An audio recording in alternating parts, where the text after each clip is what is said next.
Welcome to another episode of the Gooner Fanzine Arsenal Women podcast. I'm alongside Daisy Goodhand as ever, and we've got a debutante as well. Not Jenna Nicewonger, but Isobel Gilligan, who's been helping us with plenty of our Gooner Fanzine coverage. Joined me in the press box last month as well for that FA Cup game against Bristol City. Now, the reason I've got two people helping me out today is because I was doing Chesterfield on Thursday night, so I missed the Manchester City game. I don't intend to watch it back, in all honesty, having seen the scoreline, but you two both watched it. Daisy, obviously, you were there.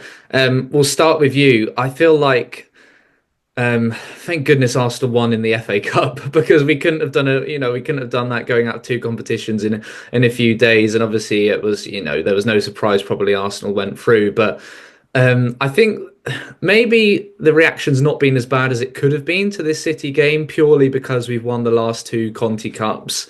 Yeah. Um, and people appreciate that when once you've beaten City a few days before, it's City who then you can back a little bit more to get something out of the next game. And I think Chelsea are going to find that out when they play each other four times in the next month. It's very hard, to beat a team and then go up against them a few days later, as Arsenal found out.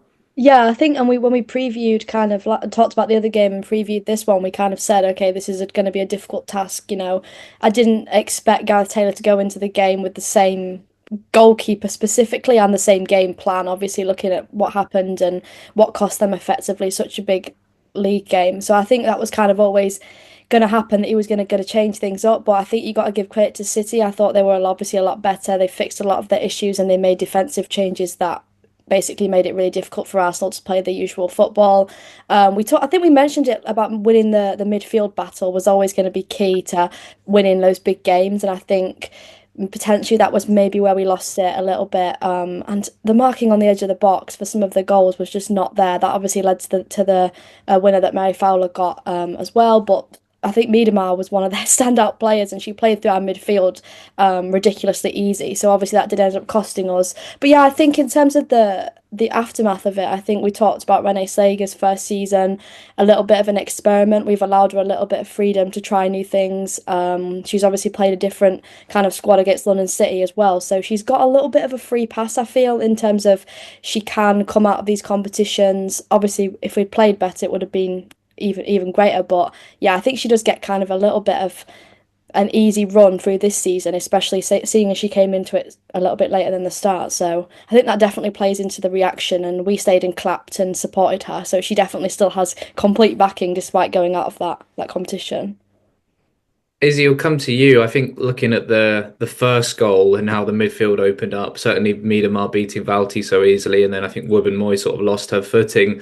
That seemed quite uncharacteristic. I think you'd say the same with the second goal. I mean, 95th minute, you're probably mentally in extra time, even, with one eye potentially, am I going to be taking a penalty? It's a tired squad. There's a lot of players in there who aren't able to play 90 minutes. I think, it's been a brutal couple of weeks, if you like, for Arsenal, who've done pretty well to get through a lot of it, but maybe this was just one game too far. And the fact it came against Manchester City again, it just seemed like Arsenal's luck was out on the night, if you like. Yeah, I think it was just bad luck that we got City in the draw, having just played them a few days before, and they kind of came straight out of the blocks and looked like a different side to how they'd done on Sunday.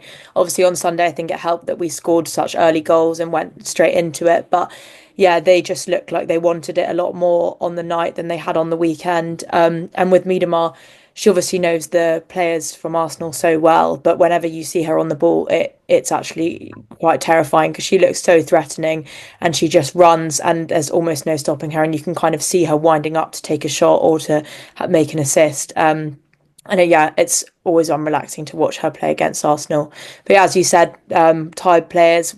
Leo Valti only just kind of coming back to full fitness, and she's been really good and been like making a big difference coming off the bench. But yeah, I think credit to City on the night. They just seemed to be kind of more organised, much faster, and more hungry for it. Would you have backed Arsenal, Daisy, if it did go to extra time, if they survived that, that late scare, obviously, with Fowler scoring? Because obviously she had that penalty save, could have had a hat trick on the night, if you like. And she is quite an underrated player. She can play really anywhere across the front line. She's got that pace and that finish on her. Obviously, Caroline coming into the side as well. No Bunny Shaw. for reasons obviously we don't have to go into. We obviously, full solidarity with Bunny, and I think she played in the FA Cup on the weekend, which is great to see her come back, and really impressed to see the likes of Lotta Wubben-Moy and Wright come out about that. But where were Arsenal in the game? Did City, from my perspective, having not watched the full 90 minutes, were they the better team who decided to go through, or was it a real hammer blow that coming so late on? I think it always is, isn't it, with a late goal? But I think there was a period probably prior to that where it was quite a lot of Arsenal. I think there was, I would probably say towards the last maybe 10, 15 minutes, barring that extra time, that Arsenal had a significant amount of possession. And I wouldn't say they looked like they were going to score easily, but the opportunities were coming, and you've just got to give it to City because they were defensively solid when they hadn't been previously. I think as well, if you look at the goals that were conceded, I mean the penalty, quite frankly, from our view, wasn't the initial one wasn't a penalty. It was a great tackle. Then City get a penalty, which potentially maybe not, and then obviously Arsenal could have had another penalty, which I think was more of a penalty than the first one. So the game in itself was quite scrappy at times. I do think it favoured City to get that, and I do think honestly going into extra time, potentially penalties, it pains me to say it, but I probably wouldn't have favoured Arsenal just because of how the game was going. And again, I think that comes down to this overarching topic of squad depth. We just do not have it, and it showed again going into the London City game. We'll probably talk about that as well, but that's where it's coming down to at the moment. I don't think it's just a case of injuries. I think it's also about competitiveness in the squad. Like, players are getting a bit complacent because they know that there's nobody really coming in to replace them. There's not somebody coming in to take their position. And other sides like Chelsea have seemed to have mastered that completely, where players know if they're not good, someone else is going to come in and replace them. So I think it's something that's cost Arsenal many times, and as the season goes on, I am concerned because we've got big games where you need impact players, and it's the same point that we're always discussing on the podcast, but it becomes ever more clear when you're playing two fixtures like the City and then the London City Lionesses one. Yeah, I think as you said, we got a bit of a boost after Daphne saved Mary Fowler's penalty, and then there was a lot of action down our end, but it was just a lack of sort of being clinical in front of the goal, and just I think we do lack a sort of striker who's just extremely threatening to a defence. Like, you see Miedema, you see Bunny Shaw, Mary Fowler with the ball, and you think they could score from anywhere, whereas it just feels a bit like our strikers are sort of running all over the place. Stina's usually offside. She was again quite a lot in that match, and I think we just need kind of a couple more people that could come off the bench and make those kind of precise shots to get us ahead in those tight situations. But yeah, I don't know. I also don't know what you guys think about this, but how the game was delayed by half an hour. We kind of historically aren't great after the routine changes, as we know from Chelsea last year. So I wonder whether that kind of had an impact on the players before they went out, and whether that favoured Man City at all because they kind of could relax, and it kind of disrupted Arsenal's normal match day procedures.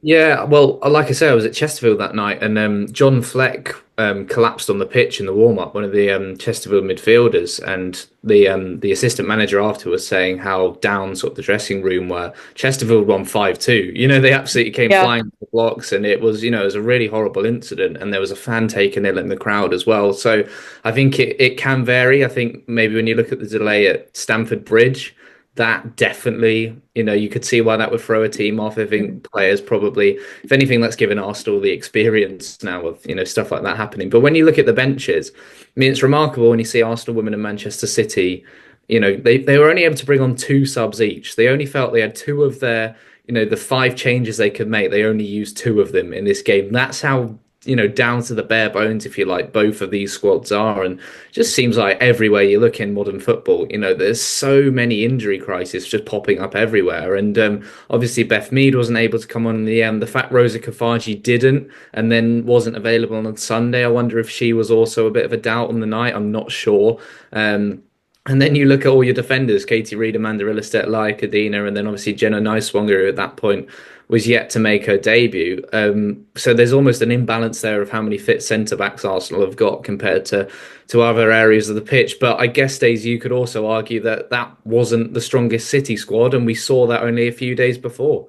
Yeah, there's not too much difference, is there, in the squads that were kind of available between the 2 games. I think we obviously said that Arsenal did well in nullifying the substitutes in the WSL game. Obviously, Bunny Shaw and Carolyn came on, and defensively we were solid. Then again, you see it happen, and Man City relied on the players that were on the pitch at the time and they stepped up. But I do think it definitely plays into the fact that Arsenal have to rely on certain players to play so many minutes. Like, fantastic season for Cooney Cross. We've praised her so much, but she's now becoming reliant so much that she's having to play 80 minutes minimum every single game because, we've obviously lost Kim Little. We haven't quite got Pullover back. That's going to be obviously huge if we can manage that. But again, Pullover comes back in and she can't play 90 minutes, nowhere near to that. So you've got these players.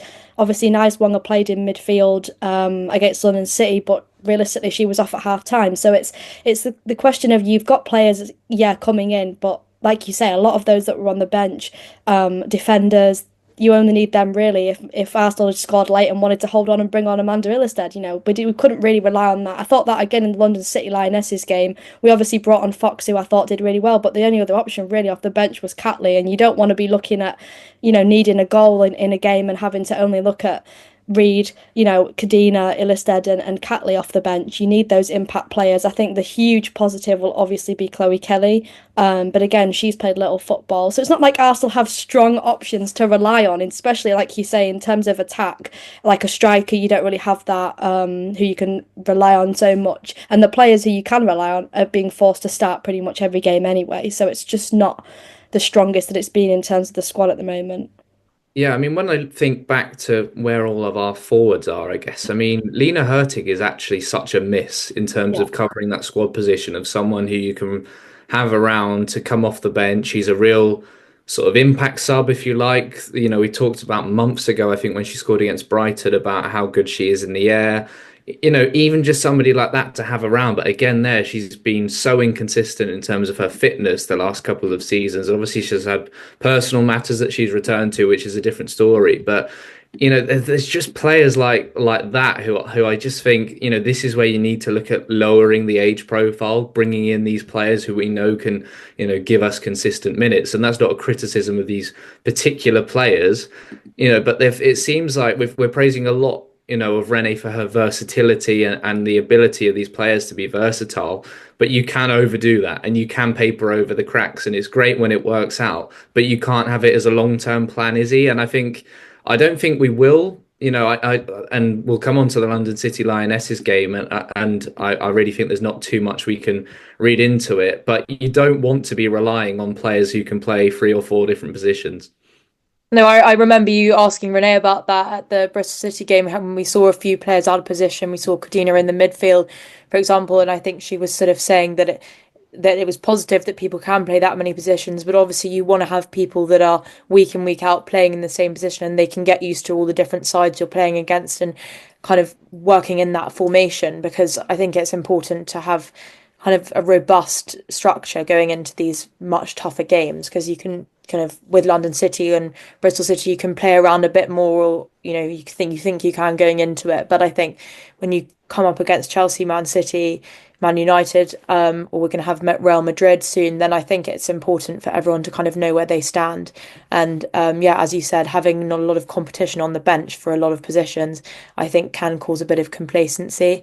And we've got Kim Little, Leah Valti there, kind of a bit older in the squad, and I think, it's great we've got Cooney Cross, but it's kind of looking like there's a bit of a gap where we might need to bring in some players in the summer who can kind of come off the bench and make these impacts, especially if people like Lena Hurtig are not going to be particularly reliable going forward, because obviously not sure what's going on there.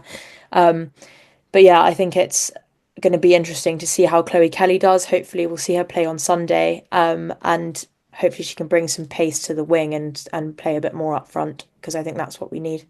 Can I just add quickly? I was thinking, while I remember it, I was thinking about the academy players as well. Like you touched on the squad depth and relying on different players. We didn't have any academy players, bar, I guess, Katie Reid, who's obviously signed a professional contract, on the bench during a FA Cup game against London City. I thought about the likes that we've sent out on loan. So you saw Taya Goldie playing against us, such an interesting one. I think you mentioned it on Twitter, Freddie, as well, about Taya Goldie being able to play against Arsenal. She was fantastic. We allowed her to play. You've got the likes of, obviously, Aguiman's out on loan, Layla Harbour, Freya Godfrey, all these players who Arsenal have obviously sent out for development, but realistically, they could have had an impact for Arsenal this season. The opportunity has arisen for young players to be able to come in and play minutes. I think people like Layla Harbert in midfield probably would have got an opportunity maybe to even play some of the game. And we've relied on Katie Rees, she did fantastic, but we've got others that we could potentially have been using, but they're at other clubs, and I think it's affected our squad depth a little bit that we do have 5 or 6 players not with the club at the moment.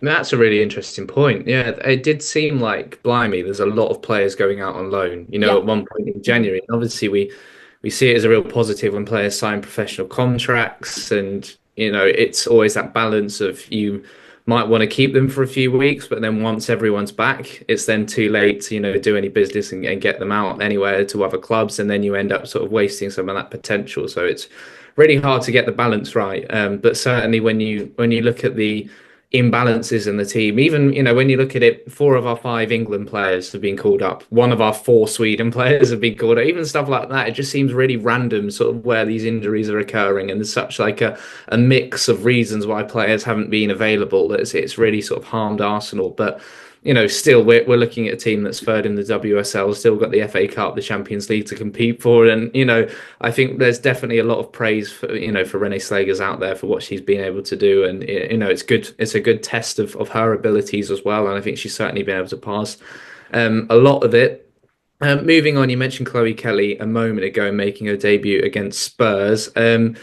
I think Renee Slagers is going to be really happy with this morning's news, or this afternoon even, of Kelly being left out of the England squad. I mean, of course, we can look to defend her and say she should be in there as an Arsenal player, but I don't think anyone can make a case that a player who's made one WSL start this season can be in there over someone like Nikita Paris or even Jess Naz. Football just doesn't work like that. No, I agree. I think if you look at Nikita Parris's performances for Brighton, she's been fantastic this season. Lots of braces, lots of goals, and she's kind of getting the minutes. And I think it's regardless as to whether City is sitting higher in the table than Brighton, Chloe Kelly just hasn't played football this season, and whatever reason that's for, we're not going to blame the player, of course. But I think this will be a kind of good opportunity for, if she wants to play in the Euros, she's going to have to work quite hard for this Arsenal squad to get minutes and get starting. And I think it's going to be quite exciting going forward for us. Also, always kind of sort of blessing in disguise when someone doesn't go on international break, they can't get injured playing for England. So at least we'll have her when everyone else gets back. But yeah, I do think that you can't just kind of take people just because of the club they play for, but if they haven't played football, then you've got to give the opportunities to other people.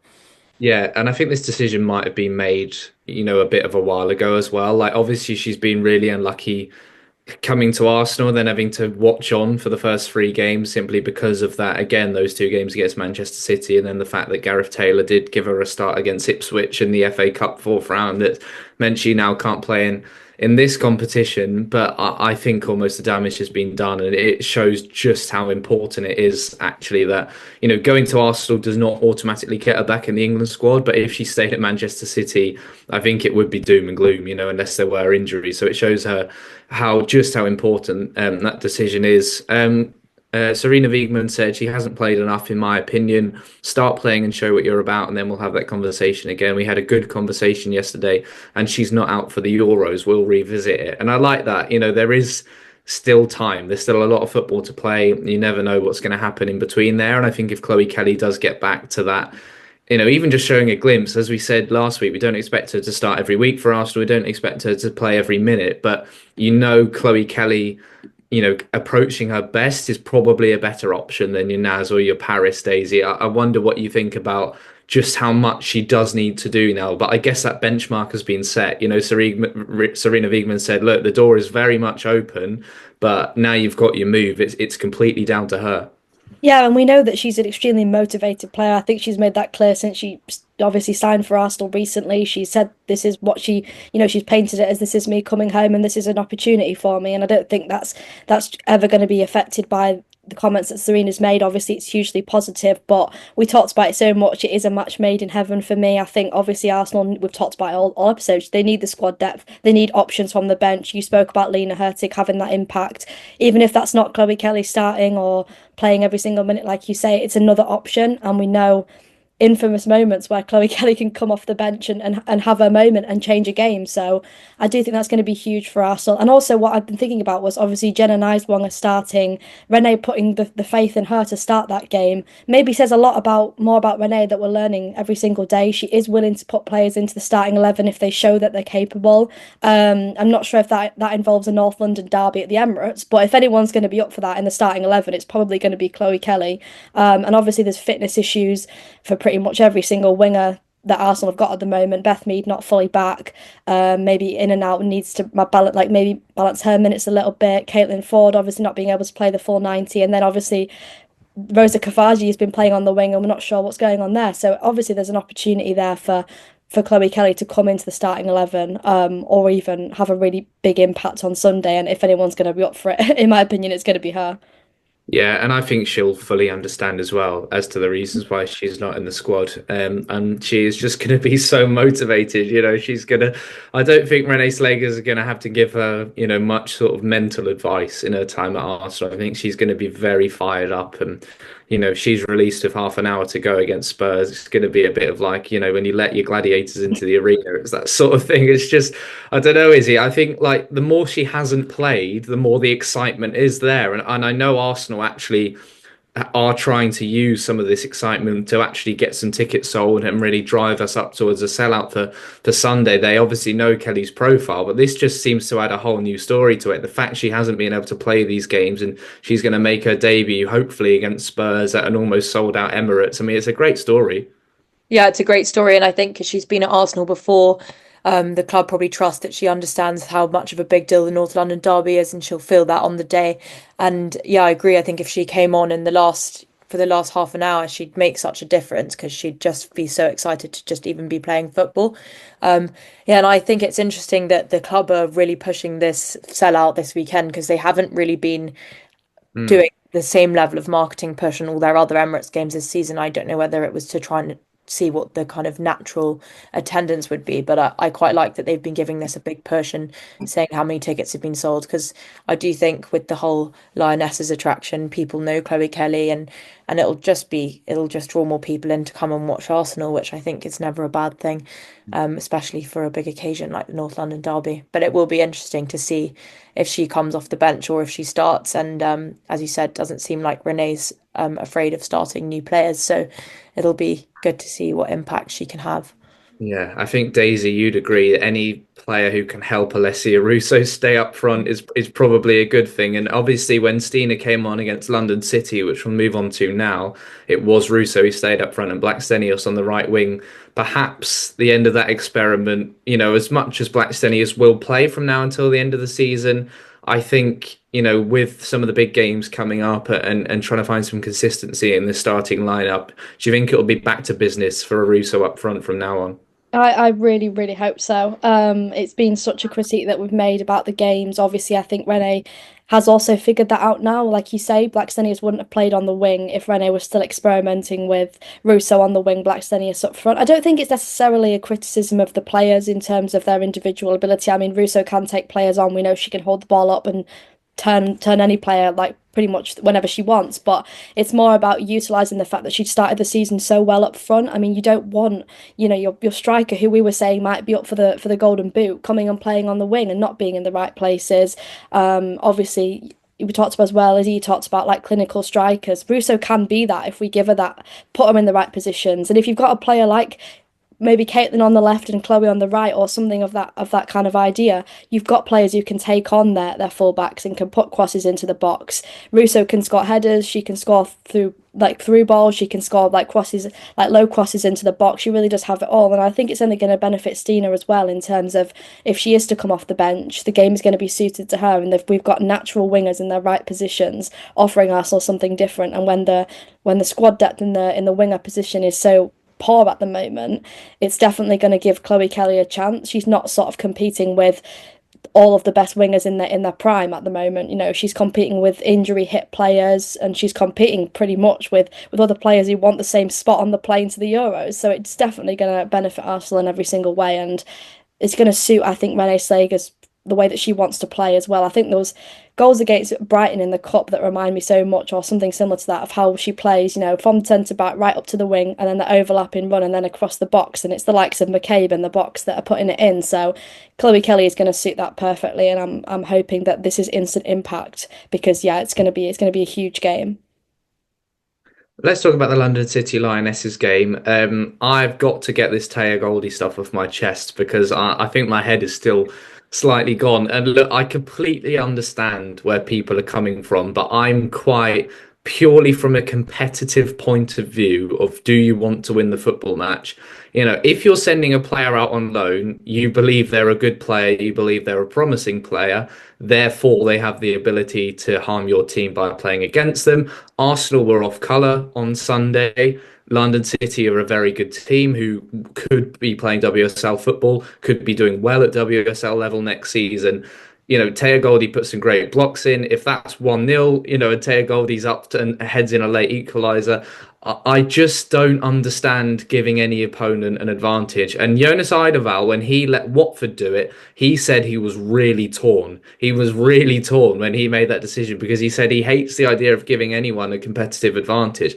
However, the Taya that loan move was made under his management. The Freya Godfrey one was made under Renee's. So I do speculate if maybe there's a slight that managerial change has led to it. But Izzy, I've got to ask you, if you're making this loan move in the summer, I mean, Jocelyn Prachur said for London City that Arsenal didn't imagine they'd play against him. And now I've interviewed Jocelyn Prachur when I was on Radio London. His English isn't the best, and that's with the deepest respect. So I can see why that comment has come across and people have taken that literally. And I don't think that's probably what he meant exactly and what has happened.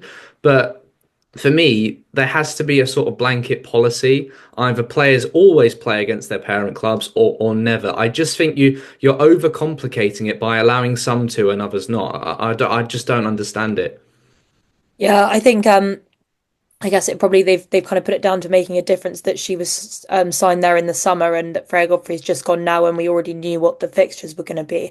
But I think yeah, blanket rule would make more sense because if you say everyone can play against their parent club, you end up playing City and having Laura Wienreuter playing in defence against us when she's only just left and she'll know exactly what's going on. So I think it is important. Those players out on loan are getting their minutes all the time. They're playing regularly in the Championship. They're playing regularly in the FA Cups and until they're knocked out. And I think that when you come up against your parent club, I think you've just got to accept that actually that might not be the match that you should play. And I agree. I think she was really standout for London City on the weekend. I've seen her play for them before. She always is very good for them and a great defender. So I think it was a shame that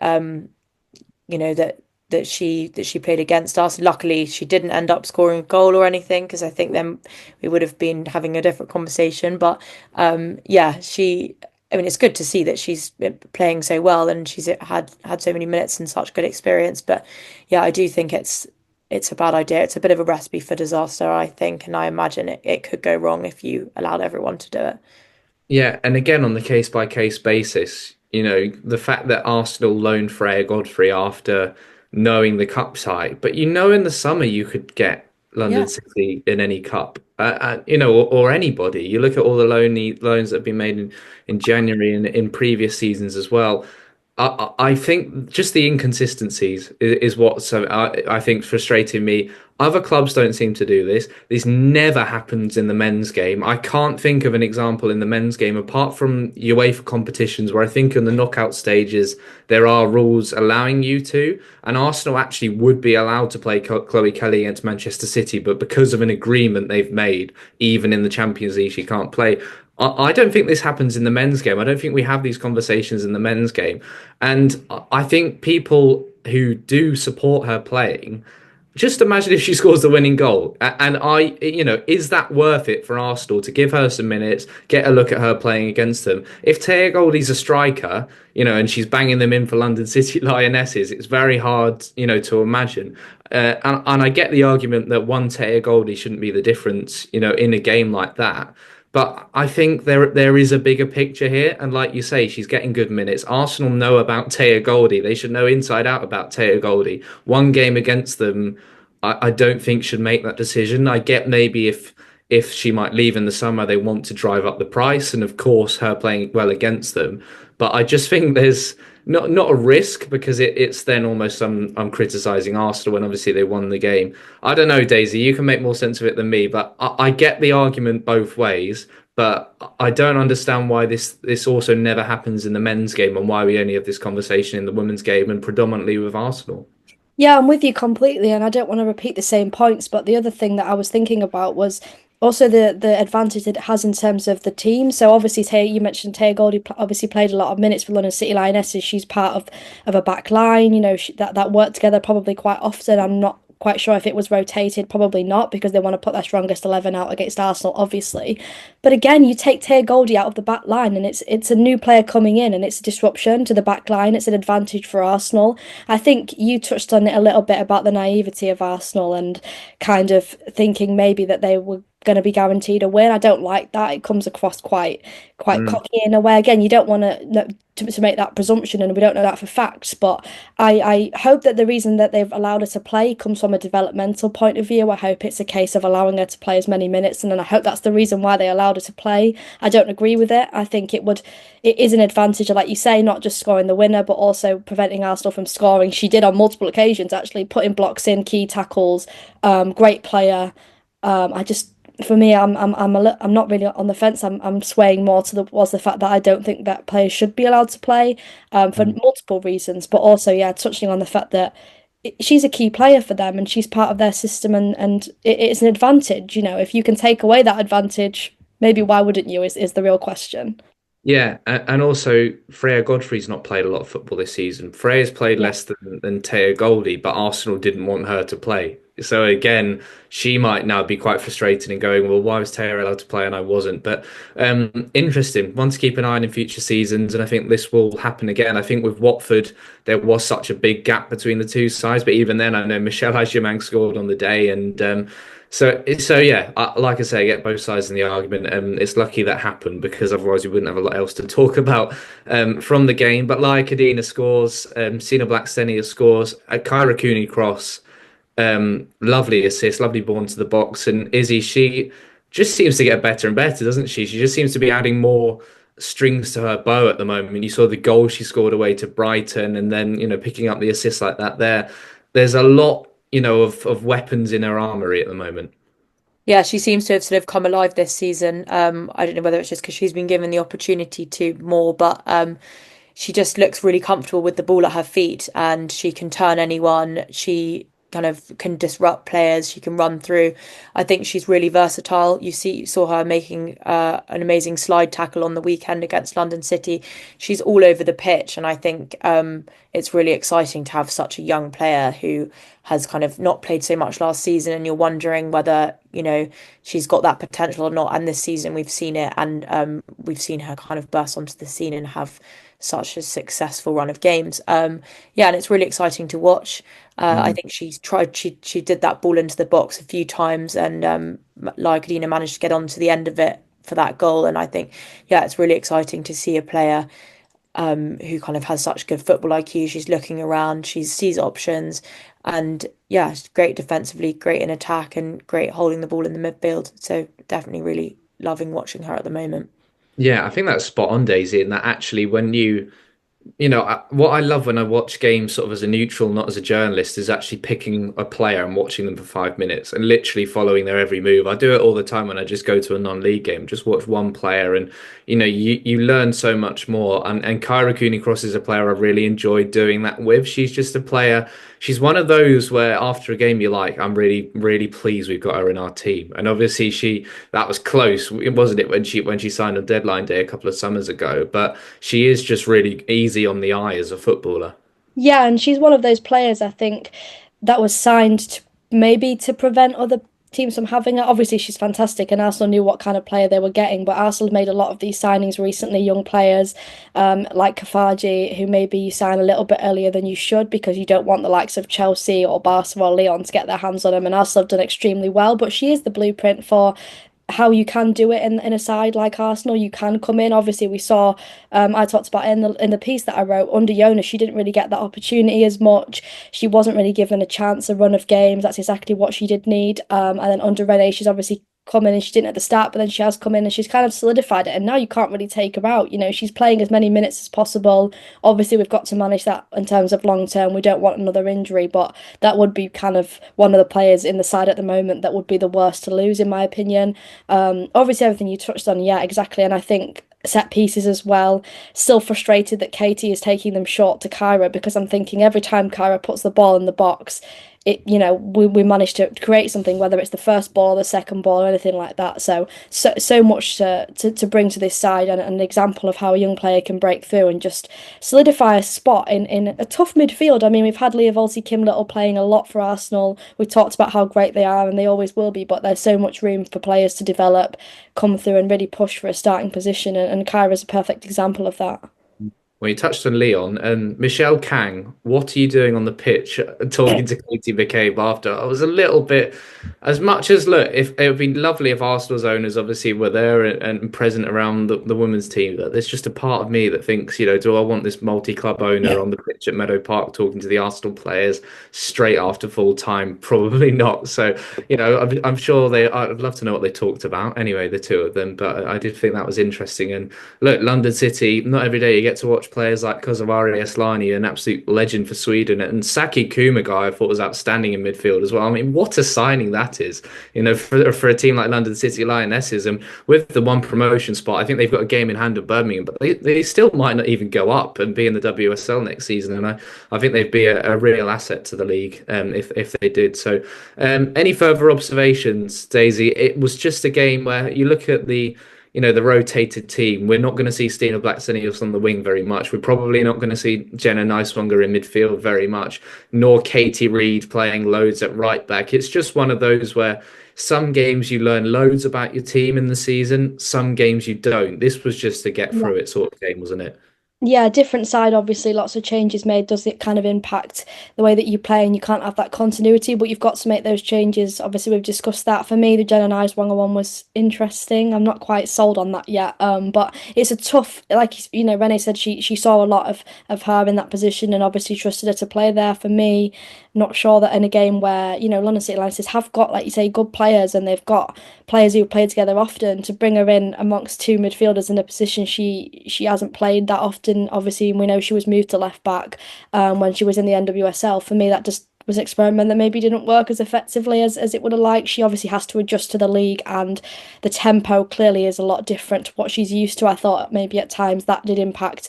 She was a bit sort of like slow to receiving the ball, and obviously did lose it a couple of times, but it's early days and you can't pass judgment on a player based on that. But it is obviously something for Renee to experiment with. That's why we've obviously brought her in, and we obviously know what she's capable of. I think Katie Reid actually played really, really well. I know we're a little bit unsure about the right back. Maybe that's not her best position, and maybe that's kind of a makeshift, but it does say a lot that Renee's trusted her there and then sent Lara Bean-Reuter out on loan, who is, I guess, the closest thing to the right back or a backup right back that Arsenal have. But I thought Katie Reid did extremely well. I just think it was a bit scrappy at times. I mean, Mariona missed pretty much an open goal, hitting the crossbar. Marnham really shouldn't have missed the first chance that Stina finished off. And obviously, we're back to the Stina offside thing again. But there's a little few things that obviously, no matter what kind of starting 11 plays, they're still there for Arsenal. And my biggest concern, I don't know if it's just a one-off, my biggest concern is the chances that we're not taking, because I do not want a deja vu of that from previous seasons where all we used to talk about was not being able to finish chances. And I just hope that isn't coming back. I hope that was just a one-off and we can build on that, obviously, in a big game on Sunday. But fingers crossed, it's just the fact that we've changed, and obviously London City Lionesses are a good side. Yeah, I've been going through Susie's pictures from the game, and it really does come across just how physical it was, actually, and how London City and Taya Goldie included were really keen to get stuck in. Let's finish up the Champions League draw. Izzy, I think you're thinking about traveling. Daisy, have you booked flights? I mean, How? Izzy, will come to you first, because I was texting you before saying, look, there's only one team I want here out of Wolfsburg, Manchester City and Real Madrid, and always with travel purposes first rather than footballing purposes. But I think this is one that works for both travel and football, isn't it, Real Madrid? I think definitely. I mean, I think, travel wise, didn't really want to go to Wolfsburg or Manchester, but I think Madrid's exciting. They've they're probably, no one in this chat in the quarterfinals is an easy side to draw, but it was the best of the options. I think personally, I think it's a side that we can go out, and we've got players like Laia Codina and Mariona Cardente, who will know a lot of the players on the Real Madrid side.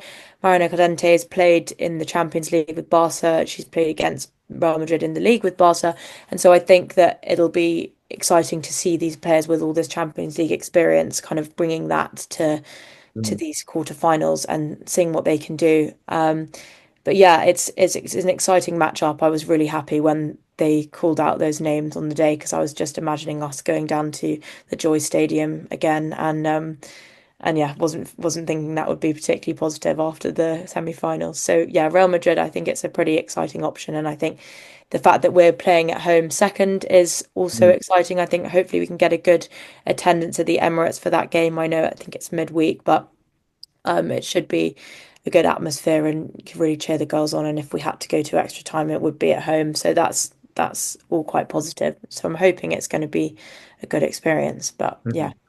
Yeah, first leg is a 6:45 p.m. kickoff, 5:45 local time, Tuesday, the 18th of March. The second leg is the following Wednesday at 8 o'clock kickoff, I think it is, at Emirates Stadium. And we'll have loads of Gooner Fanzine coverage. Hopefully, both of you will be out there. Susie's coming as well. I know Jamie's traveling over, so certainly bringing a load. The ground, it's not at the Bernabeu, unfortunately, which sort of came as no surprise. Does feel frustrating that we've played Bayern Munich, Juventus, and Real now, and they've all been at smaller grounds. But I think with Real, when you compare maybe to their investment in the women's team to a club like Barcelona, it's no surprise that we're playing at the Alfredo Di Stefano, which I think is where the men's side played a couple of times when the Bernabeu was being renovated, and obviously is the main home for the women's team and the academy teams. That's really near the airport, so for any fans who literally want to come in and do the game, get out of there. That's really handy. But I know I'm staying in the middle of Madrid because I'm certainly going to be enjoying that. Izzy, enjoy your time at the Emirates on Sunday.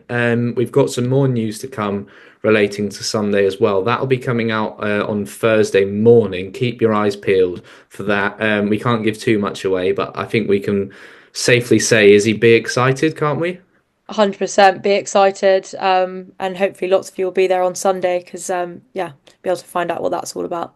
Yeah, if you haven't booked your tickets yet, then certainly do now. Not that we need to sell it anymore to you. You work for the club now. Yeah, yeah. Maybe Not we're just Chloe Kelly, but Gooner yeah. fans.